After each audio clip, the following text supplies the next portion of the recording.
Bonjour, bienvenue sur Equiliforce, je suis ravi de vous retrouver pour aujourd'hui une vidéo spéciale organisation des repas.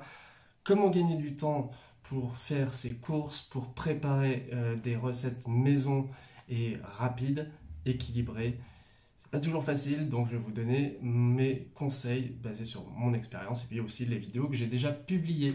Au fait, j'en vois qui n'ont pas activé la cloche des notifications sur leur abonnement YouTube, donc pensez de le faire pour pouvoir recevoir les prochaines vidéos sans problème. Première corvée qui peut prendre beaucoup de temps, c'est faire ses courses. Alors je vais vous donner mes astuces. On parlera tout à l'heure de l'organisation du placard, des indispensables. Mais d'abord, où faire ses courses? Eh bien, je dirais tout dépend déjà où on habite. Parce que si on est en plein centre d'une grande métropole, c'est pas pareil que si on est au fin fond de la campagne. Donc selon vos situations, que vous pouvez me décrire d'ailleurs en commentaire, vous allez pouvoir vous fournir à différents endroits ou à un seul endroit. Je dirais l'idéal, c'est de bien connaître les lieux où vous faites les courses parce que comme ça, vous êtes habitué aux rayons, vous êtes habitué à ce que vous allez y trouver ou pas. Ça évite la dispersion et du coup, ça vous fait gagner du temps. De façon générale, je vous déconseille aussi de faire des courses au coup par coup, c'est-à-dire d'y aller et de prendre juste 2-3 petites choses. Il vaut mieux y aller une fois et faire les courses pour une semaine ou deux et puis après avoir d'autres choses à faire sur ce temps-là. On peut faire ses courses aussi de différentes façons. À l'ancienne, en poussant son chariot dans les allées du supermarché. On peut également faire des drives, donc commander sur Internet et puis récupérer dans sa voiture les courses sans avoir eu à sillonner les rayons. Et puis on peut également se faire livrer moyennant un supplément, mais qui peut aussi représenter moins de fatigue et moins de temps passé en magasin. Et puis on peut se réserver un petit créneau, par exemple le week-end de 2 heures, où on va faire le marché, il y en a souvent le samedi ou le dimanche, et prendre le temps d'aller choisir ses produits, d'aller rencontrer les producteurs, de faire vivre le commerce local, c'est très bien aussi, et moi j'aime bien le faire, vous le savez si vous regardez mes retours de courses. En conclusion sur ce premier point, réfléchissez à la façon dont vous faites vos courses et peut-être tester des changements possibles pour pouvoir gagner du temps dans l'organisation de vos repas. Deuxième point, c'est quand on mange beaucoup de fruits et légumes en étant végétarien ou vegan, eh bien on a besoin de faire certains choix qui vont nous faire gagner du temps. Par exemple, prendre des fruits et légumes de saison, ça me semble une évidence parce qu'ils sont abondants, en général ils sont à leur meilleur prix et on peut même parfois en récupérer chez des connaissances.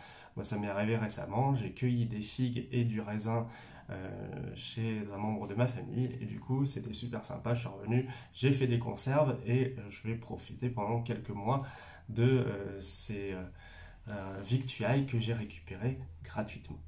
Alors comme je suis un être imparfait, il m'arrive aussi bien sûr de prendre des produits qui viennent de plus loin, je pense notamment aux bananes que je consomme presque quotidiennement et aussi de temps en temps des avocats que j'aime bien mettre dans des salades ou bien dans des maquis. Je vous ai montré la recette et elle est assez facile à faire finalement quand on se lance. C'est pour beaucoup de choses comme ça. Au début, ça prend un petit peu de temps et puis après, on acquiert des automatismes qui vont nous permettre vraiment de à la fois gagner de l'argent parce que on saura faire quelque chose qui est vendu en général cher et puis aussi un peu de fierté parce qu'on est plus compétent au niveau culinaire. Je vous conseille de toujours acheter au moins une salade ou des endives par exemple parce que grâce à ces ingrédients basiques qui coûtent peu cher, eh bien, vous allez pouvoir établir des entrées, c'est quand même un tiers du repas, et puis aussi vous forcer quelque part à manger des fruits et des légumes tout en variant les plaisirs, parce que les salades vertes, il y a plein de façons de les préparer. On peut ajouter des légumes de saison, des fruits, voilà. Il y a plein de possibilités et je suis sûr que vous le faites déjà. Et de façon générale, pensez aussi au temps de préparation des ingrédients que vous choisissez. Par exemple, si vous achetez des courges, souvent vous pouvez vous les faire trancher directement sur le marché ou en magasin, les acheter emballés, ce qui vous permet d'avoir juste à racler la peau en ayant déjà la chair disponible et du coup vous pouvez après couper en petits dés cette chair et faire de la soupe, des tartes, des gratins, tout ce que vous voulez. Troisième point, les indispensables du placard. Alors quels sont-ils? Pour moi, il y a 3 types de catégories, on va dire, à privilégier et à avoir toujours dans ses réserves.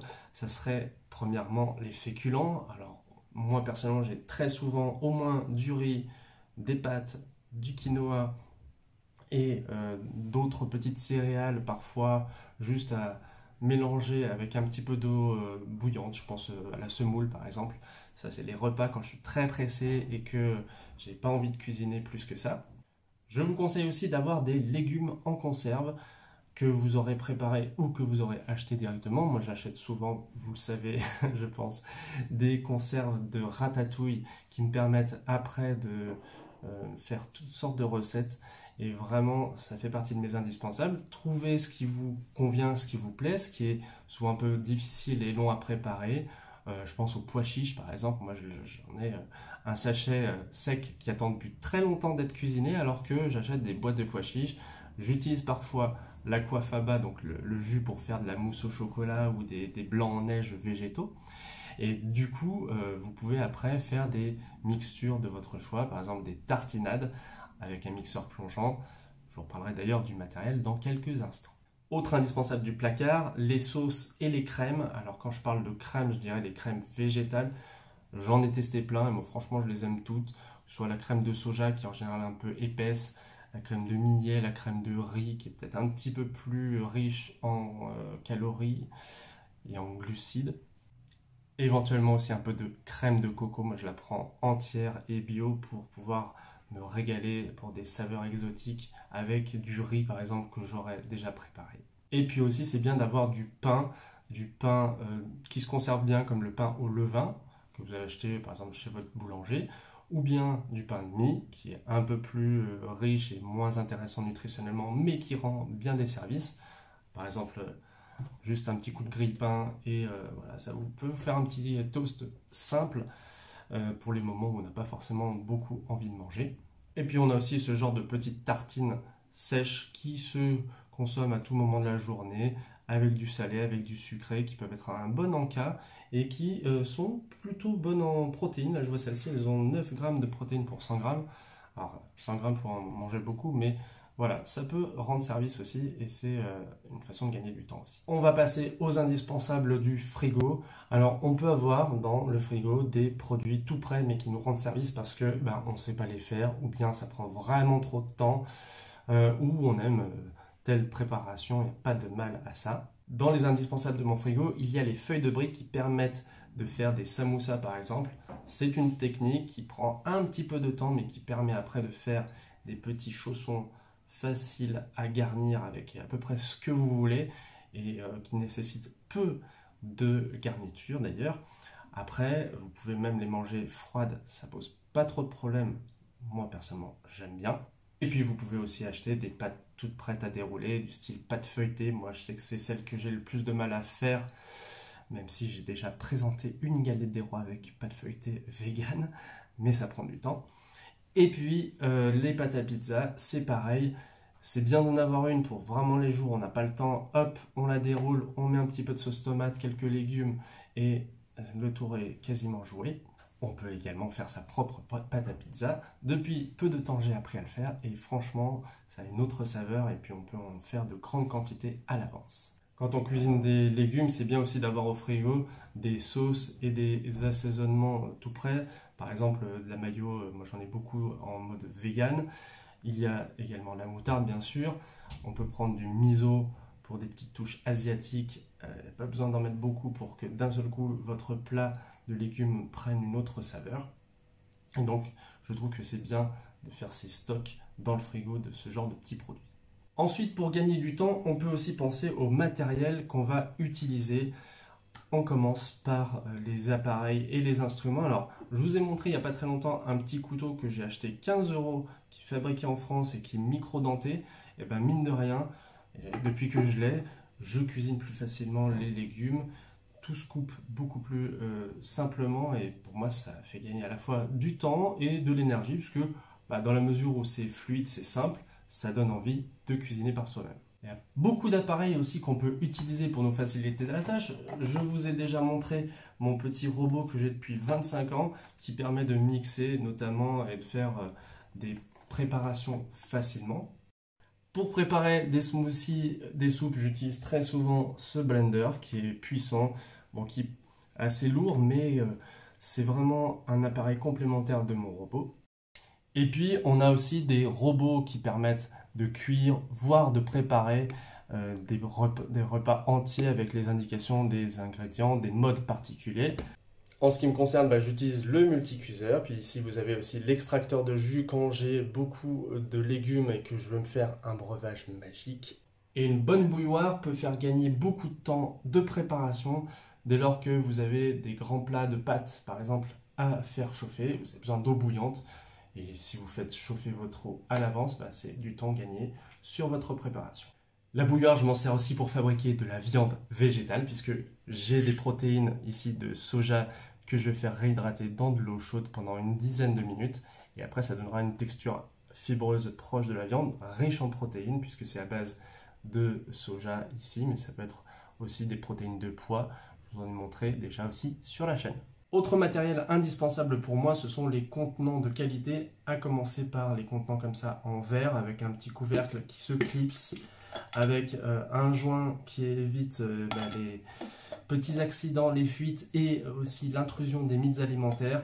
Si vous ne savez pas comment vous en débarrasser, je vous explique dans une vidéo comment j'ai réduit drastiquement la présence de ces petites bêtes qui sont souvent là dans les produits bio. Choisissez aussi les formes qui vous conviennent. Ici, c'est un récipient rectangulaire que j'ai trouvé chez Ikea, mais on peut avoir aussi des récipients circulaires. Moi, je trouve que c'est pas mal pour, par exemple, les soupes. Pensez au moment aussi où vous allez vous en servir, par exemple avec une louche, c'est plus facile dans un plat de ce type. Pour finir, je vais vous parler de la réalisation des recettes. Maintenant qu'on a le matériel, qu'on a les ingrédients, qu'on a fait les courses, comment réaliser ces recettes plus rapidement?